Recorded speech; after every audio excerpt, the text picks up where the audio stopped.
নমস্কার বন্ধুরা, তোমরা সবাই কেমন আছো? আশা করি সবাই ভালোই আছো।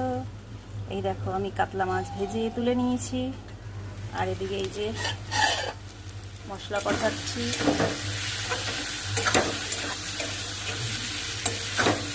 জিরে ফোড়ন দিয়েছি, আর টমেটো, পেঁয়াজ, আদা, রসুন, জিরের গুঁড়ো, ধনের গুঁড়ো, লঙ্কার গুঁড়ো, নুন, হলুদ সব দিয়ে কষাচ্ছি।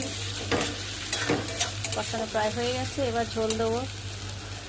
কষানো হয়ে গেছে, এবার দিয়ে দিয়েছি ঝোল। এবার ঢাকা চাপা দিয়ে দেবো আলুটা সিদ্ধ হওয়া পর্যন্ত। তো চলো ঢাকা দিয়ে আলু সিদ্ধ হওয়া পর্যন্ত অপেক্ষা করি। দেখো, আলু সিদ্ধ হয়ে গেছে, এবার দিয়ে দেবো ভেজে রাখা মাছগুলো।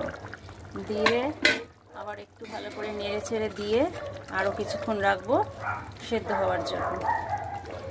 সিদ্ধ হয়ে গেলেই রেডি মাছের ঝোল। দিকে দেখো কুকুরগুলো কিরকম ডাকছে। চলো ঢাকা চাপা দিয়ে আবারও একটু রান্না করে নিই।